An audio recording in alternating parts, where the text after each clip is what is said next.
समझते हैं, दो सवाल यहाँ पे है कि क्या ये जो मौजूदा हुकूमत है, आर्मी है, इनके साथ इंटैक्ट है, ये जो इस्लाहात और पॉलिसी दे रहे हैं इसकी कंटिन्यूएशन किस तरह होगी, क्योंकि ये पॉलिसीज़ 10 साल 15 साल के लिए होती है। तो क्या हम समझें कि अगली हुकूमत भी ये 5 साल पूरे करेगी और अगली हुकूमत भी यही होगी? एक फ़ौज का बड़ा हिस्सा जो है, यानी फ़ौज जो है मौजूदा इस हुकूमत को लेके चल रही है। जी क्या कहते हैं सर? जी, आपकी बहुत मेहरबानी मुझे शो में बुलाया। मेरे ख्याल में इस हुकूमत का जो अभी तक हमने कारकर्दगी देखी है, इसमें तो इस किस्म का कोई मसला दरपेश नहीं आना डॉक्टर साहब। उसकी वजह यह है कि इन्होंने इस्लाहात की ही कोई नहीं। और ये 14 अगस्त को हमने सुनना था इनकी इस्लाहात, जो ख़ास तौर पे मईशत के हवाले से, जो सारे बच्चे बच्चे की ज़ुबान पे है कि पाकिस्तान की मईशी हालात ठीक नहीं है। और इन्होंने अपना बहुत बड़ा प्लान जो बाहर से कंसल्टेंट ला करके और पूरी गवर्नमेंट में मुशावरत करके एक नए फाइनेंस मिनिस्टर के ज़ेर निगरानी ये सारा मुसद्दा तैयार किया था। तो उसके बड़े शाहजहाने बजाए गए कि जी 14 अगस्त को वो बड़े धूमधाम से प्रेजेंट करने जा रहे हैं। और 14 अगस्त आई और गुजर गई, अब 2-3 हफ्ते भी गुजर गए हैं और कोई चीज़ भी नहीं। तो मैं तो पहले दिन से कहता रहा हूँ कि इनके पास प्लान ही कोई नहीं है। तो वो बात मेरी सच्ची साबित हो गई है।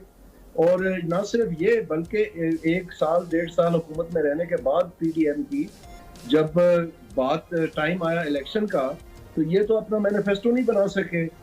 वही चैप्टर जो मईशत का चैप्टर था, उसकी वजह से 3 दफा डिले हुआ। और इलेक्शन से 1 हफ्ता पहले इन्होंने अनाउंस किया कि जी ये हमारा मंशूर है, जो कि जाहिर बात है तब तक तो वोटर ने अपना अपना ज़हन बना लिया होता है। सो कहने का मकसद ये है कि वो भी डिले और वो सारी कारकर्दगी वो भी रद्द हो गई। उसके बाद जो केयरटेकर गवर्नमेंट ने काम किया हुआ था वो भी आप समझ रहे रद्द हो गया। और फिर जो इनका अपना प्लान आना था 14 अगस्त को, वो भी नहीं आ सका।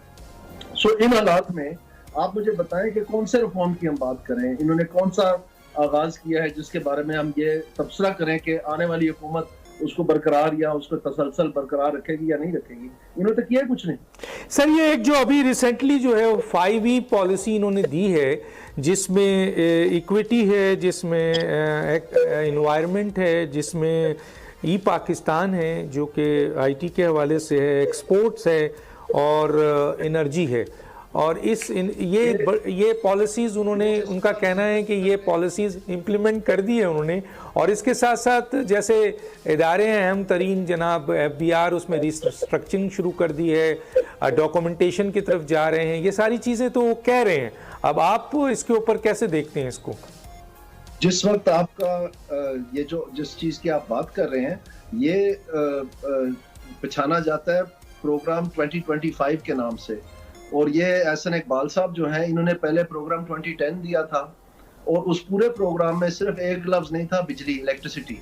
और जब 2010 फाइनली आ गई, इन्होंने 1999 में ये प्लान दिया था, या 1998 में दिया था, 2010 और 2013 का दिया था, 2025 का, और ये है 2024-2029। जी सर ठीक है। तो इसमें जब जो बिजली का लफ्ज है, इलेक्ट्रिसिटी का, वो जो 2010 वाला प्रोग्राम था उसमें वो वाहिद लफ्ज है, बाकी नॉलेज बेस्ड इकोनॉमी और पता नहीं क्या कुछ लंबे लंबे फलसफे।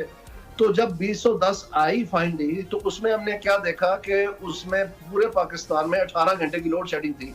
यानी जितनी मईशत थी, चाहे वो लार्ज स्केल मैन्युफैक्चरिंग थी, एग्रीकल्चर सेक्टर था, एजुकेशन, जो जो इन्होंने बातें की, वो सारे का रगड़ा निकल गया क्योंकि पाकिस्तान में बिजली नहीं थी। तो बजाय इसके कि ये देखें कि 2010 के हदफ पूरे क्यों नहीं हुए और उनको कैसे पूरा करना है, इन्होंने क्या किया कि एक नई ट्रक की बत्ती ईजाद की और उसके पीछे लगा दिया 5E's के नाम से। और अब 2025 आ गई है और उसमें से भी कोई हदफ पूरा नहीं हुआ। तो बजाय इसके कि उसका मुतालिया हो कि हम क्यों फेल हुए हैं, किस तरह से नहीं हुआ, क्योंकि सोचा तो ये जाता अगर 10 साल प्लान बना रहे हैं तो फिर वो नुकात जो है उनकी अहमियत ऐसी है कि वो 10 साल के बाद अगर अचीव ना हो तो वो पिघल तो नहीं जाएंगे, खत्म तो नहीं हो जाएंगे। तो इसका मतलब है समथिंग इज वेरी रॉन्ग। और अब क्या हुआ कि बजाय 20-25 साल पे आ गए कि वो हम देखें कि क्यों हुआ है, क्यों नहीं हुआ, क्या खोया क्या पाया, अब 2047 का नई ट्रक की बत्ती बता दी हमें। तो इस तरह से ये इनका नाम पड़ गया हुआ है, लुक बिजी डू नथिंग। ये कुछ भी नहीं करते, टाई पहन के ये सेमिनार में जाते हैं, अंग्रेजी झाड़ के आ जाते हैं। आप मुझे बताएं, ये इनकी मिनिस्ट्री का नाम है प्लानिंग डेवलपमेंट एंड रिफॉर्म्स। कौन सा रिफॉर्म हुआ है जरा बता दें। अब तो सर डिप्टी, अब तो वो डिप्टी प्लानिंग एंड वो नॉमिनेट हो गए हैं सर। अरे सर ये आप इनको भी डिप्टी प्राइम मिनिस्टर बना दें, एक और बना दें जी sir, 2 prime minister deputy prime minister बना दें। ठीक, जो वो साफ कर रहे हैं उन्होंने भी 14 अगस्त को रोक दिया था कि ये मुझे मुसद्दा देख लेने दे।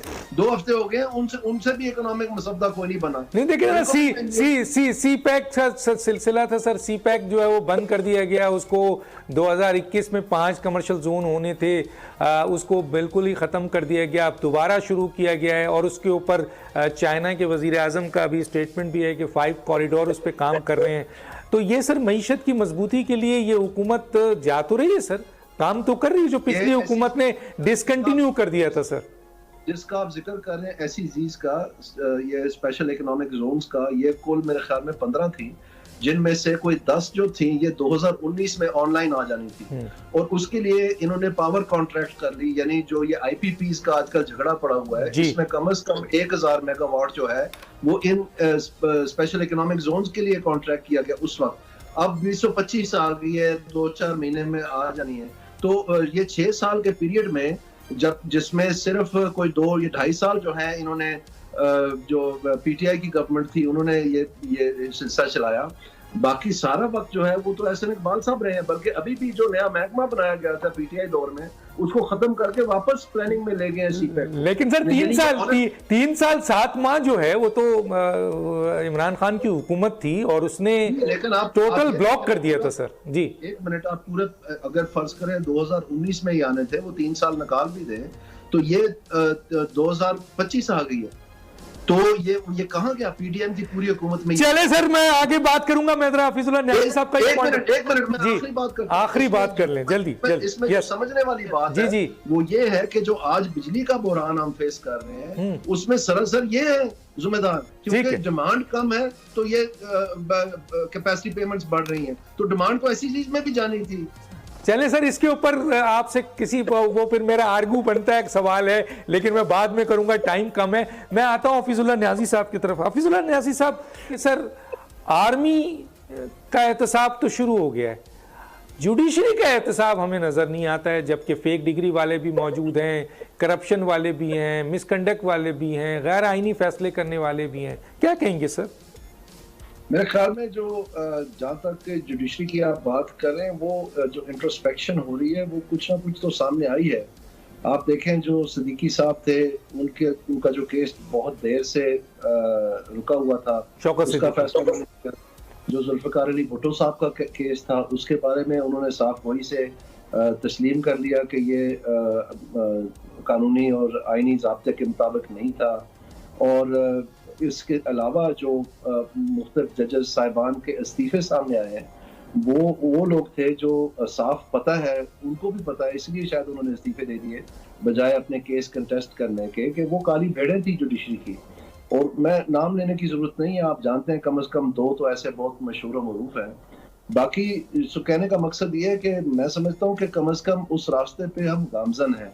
अब अगर आप नए अंदाज से वो काली भेड़ें चाहते हैं कि पैदा करें और इस गुलाफ में उसको लपेट के पेश करें कि ये जी इस्लाहात हैं, ये इस तरह से है, तो मेरे ख्याल में ये बहुत बड़ी ज्यादती होगी पाकिस्तान की तारीख में।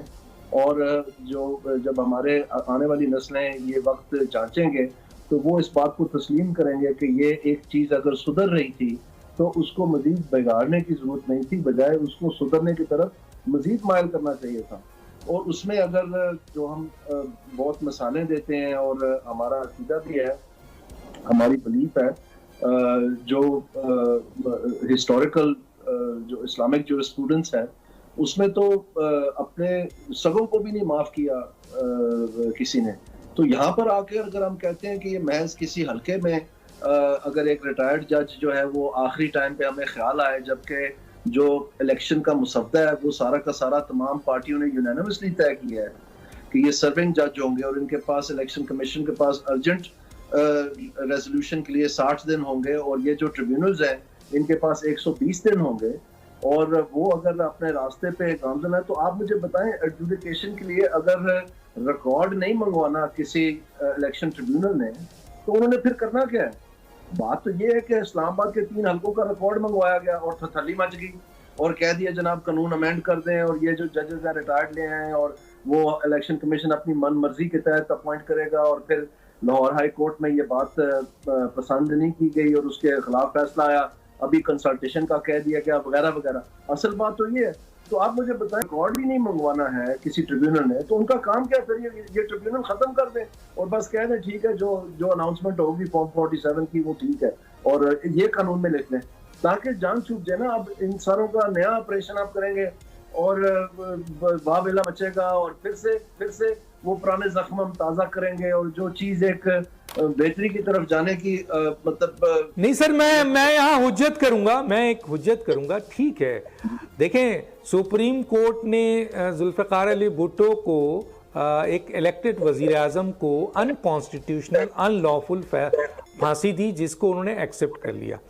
नवाज शरीफ साहब को उन्होंने तायात नाहिल किया, उसको उन्होंने एक्सेप्ट किया कि ये उनकी बहुत बड़ी गलती है। इसी तरह से और भी बहुत सारे केसेस हैं जिसको वो एक्सेप्ट करते हैं और आपके ये बता देते हैं। लेकिन सर, एक मुंतखब वज़ीर आज़म को जब आप फांसी देते हैं, एक मुंतखब वज़ीर आज़म को आप उसकी हुकूमत को ख़त्म करते हैं, एक मुंतखब वज़ीर आज़म को 1 मिनट की सज़ा दे देते हैं, और ये सारे फैसले अनकॉन्स्टिट्यूशनल हैं, अनलॉफुल हैं। तो जब अगर जुडिशरी अनलॉफुल फैसले करे, अनकॉन्स्टिट्यूशनल फैसले करे, आइन की पामाली करे, मावराए आइन फैसला दे, तो सर 209 के तहत उन्होंने अपना एक एहतसाब का तरीका बनाया हुआ है। लेकिन मुझे बताएं, 1956 से लेके आज तक मावराए आइन, आइन की पामाली, आइन को तोड़ने, आइन को अमेंडमेंट करने के लिए इजाज़त देने, इन तमाम चीज़ों पे किसी जज का एहतसाब हुआ? हमने दूसरी मुकद्दस गाय का तो देखा है, काफ़ी जनरल्स कोर्ट मार्शल हुए हैं, काफ़ी ब्रिगेडियर हुए हैं, अब DGI का कोर्ट मार्शल हो रहा है। इनका नहीं होता, ब्रदर जज नहीं करते, सिर्फ फैसले सही कर लेते हैं। ये एहतसाब तो नहीं हुआ ना सर? मेरे ख्याल में जो आपकी जितनी मसाले हैं ना, उनमें से एक थोड़ी सी चीज मिसिंग है। वो गुलाबी रंग का हाथी है जो कमरे में जिन अदवार की आप बात कर रहे हैं, उसका जिक्र नहीं किया। बेहतर यही है कि हम ना करें। लेकिन बहरहाल मैं ये अर्ज करना चाहता हूँ कि जो इस वक्त हमारी लोअर जुडिशरी के हालात हैं, जो हमारे हाई कोर्ट्स के हालात हैं, सोचा ये जा रहा है और यकीनन ये जो एक दौर गुजरा था जिसमें एक पूरी खेप जो थी वो बाकियात थी उस ऑर्डर की जो उस वक्त 1999 में मतलब नाफिज हुआ। तो वो जो कुछ हुआ उस माजी में मैं जाना नहीं चाहता, लेकिन बहरहाल कहने का मकसद थे कि ये वो जो बाकियात थी वो क्वेश्चन हो चुका था और ये अभी नया सिलसिला चल निकलना था। तो इसमें जो चीजें हुई हैं मैं उनको दोबारा दोहराना नहीं चाहता हूँ। सर एहतसाब क्यों नहीं होता? मेरा यही सवाल है सर। सुप्रीम जुडिशियल काउंसिल इन्होंने बनाया हुआ है, उधर आर्मी एक्ट है, जेट ब्रांच है, वो तो कर रहे हैं सर मुकद्दस गाय। मसलन ये है कि जिन फैसलों से आइन टूटता है, आइन की पामाली होती है, मुल्क डिटोरिएट होता है, मुंतखब अवाम के मुंतखब वजीर आजम को उठाकर फेंक दिया जाता है। सही उठाकर फेंके, हमें कोई एतराज नहीं है, लेकिन सर खुद अदालत बताती है कि ये मावरे आइन फैसला हुआ है। तो सर मुझे ये सिर्फ पूछना है आपसे कि इन जजेस का एहतसाब क्यों नहीं होता? जजेस का एहतसाब का जो तरीकाकार है, उसमें जिन जज साहिबान के खिलाफ कोई दरखास्त आई है, मैं यही तो आपसे कहा है पहले इस सवाल के दौरानिया कि उनका कम से कम पहली दफा हमने देखा है। ऐसे तो ये होता था कि 20 साल वो पड़ा रहता था, अब तो कम से कम वो लग रहे हैं। और ये जो प्रैक्टिस और प्रोसीजर एक्ट आया है सामने, जिसमें ये मुख्तलिफ तरीकों से उन चीज़ों को सर्कमवेंट करते थे, उसमें ये भी तरजीहात सामने आ रही हैं, जिसमें ये जो केसेस अगर सुप्रीम जुडिशल काउंसिल में एनी पर्सन, वो जब NRB थी उस वक्त ये आइन में डाला गया था कि एनी पर्सन दरखास्त दे सकता है सुप्रीम जुडिशल काउंसिल को, इसको वसी कर दिया गया था।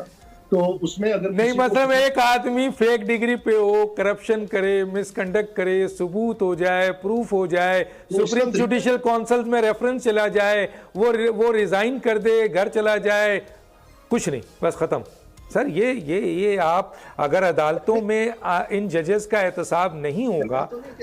मैं तो नहीं कह रहा कि ये खत्म है और ये दुरुस्त है। मैं तो कह रहा हूँ कि जो साकिब निसार जैसे जजेस थे, उनको ये लेट दी जा रही है कि चूंकि ये रिटायर हो गए हैं लिहाजा इनका कोई एहतसाब वगैरह जो कुछ इन्होंने किया, हालांकि इनके अपने ब्रदर जजेस ने इनके तमाम जो मुख्तलिफ फैसले थे उनमें जुडिशरी को रिवाइज करने पड़े हैं क्योंकि वो इतने सर इसीलिए तो कह रहा हूं कि अब तो ये अब ये पॉइंट भी नहीं है कि इन लोगों ने मावरा आइन फैसला दिया। जी मैं इधर आ जाता हूं जरा सा क्योंकि टाइम मेरे पास कम है। हफीजुल्लाह न्याजी साहब, यही मेरा सवाल है कि दो